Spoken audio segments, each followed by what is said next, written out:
and welcome back to the channel. Thank you guys so much for clicking on this video. Thank you guys so much for being here. We are in week 8 in the Bible in 52 weeks by Dr. Kimberly D. Moore. Yes, y'all. So the title to week 8 is The Blessing. Yes, the blessing. So y'all, it's Friday night. I'm not gonna hold you up. We are just gonna go ahead and start reading. I've been a part of the church all my life, and one of the things I've known from childhood is that the benediction signifies the ending of the service.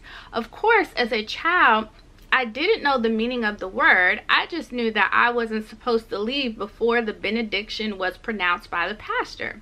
But as we get older, we start to think we know it all, and we tend to get away from some of the principles we were brought up on. This is true, y'all. By the time I could drive myself to church, I'd come and go when I wanted.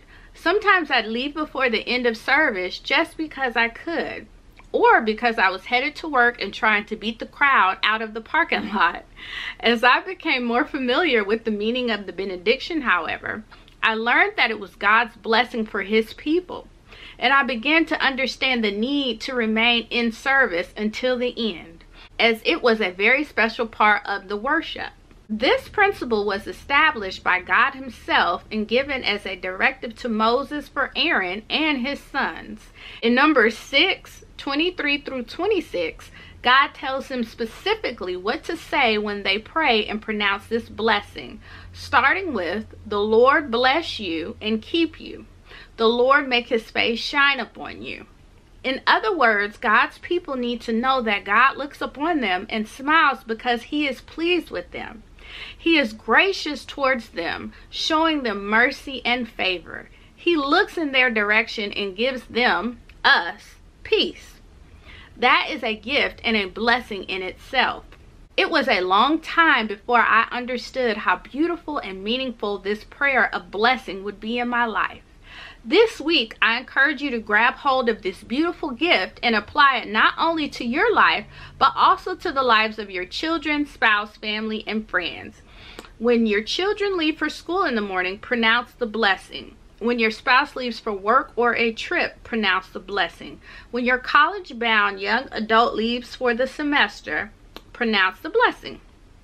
When a family gathering has come to an end and everyone prepares to leave, pronounce the blessing. You always want to make sure that everyone connected to you is just as blessed, safe, and at peace as you are. This week, the author is offering us some more encouraging words, making sure that everyone received the blessing, everyone that we are connected to receive the blessing. She reminds us of the Lord's Prayer. May the Lord keep us and bless us and shine his face upon us.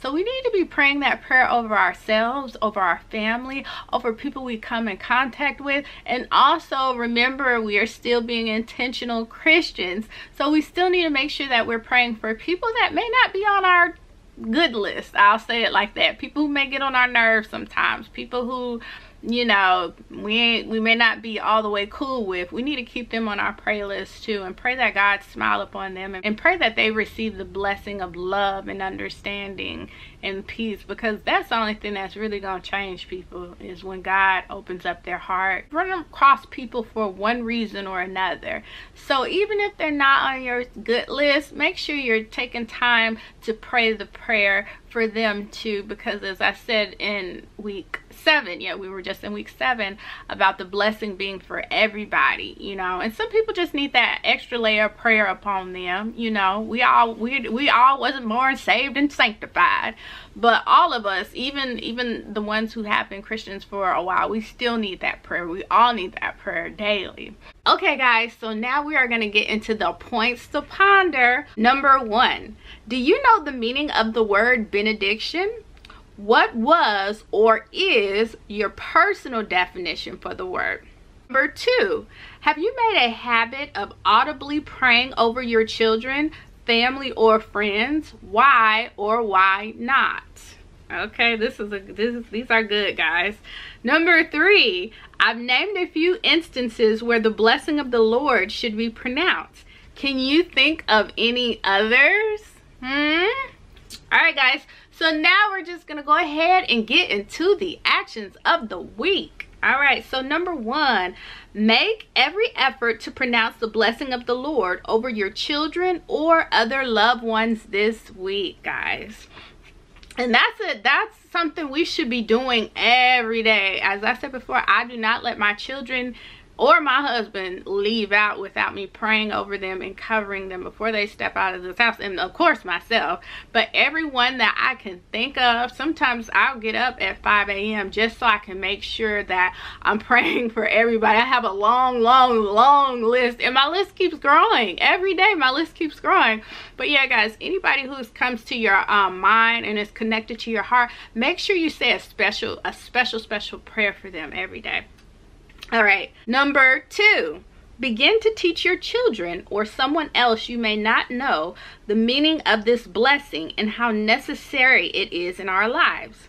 Number 3, make every effort to speak the blessing of the Lord over those you come into contact with this week. Okay, guys, so let's go ahead and jump right into these daily readings. Day 1, Numbers 1 through 4.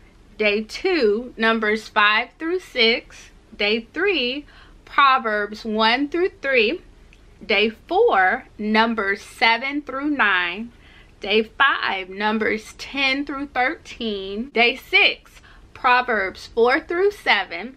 And day 7, catch up on any readings you've missed. And as always, guys, I will have all the scriptures in the description box below. I hope that you guys are doing well and being blessed. And this real quick, may the Lord bless you and keep you. May the Lord make his face to shine upon you. Make sure you guys are saying a prayer for all your loved ones, everybody you come in contact with.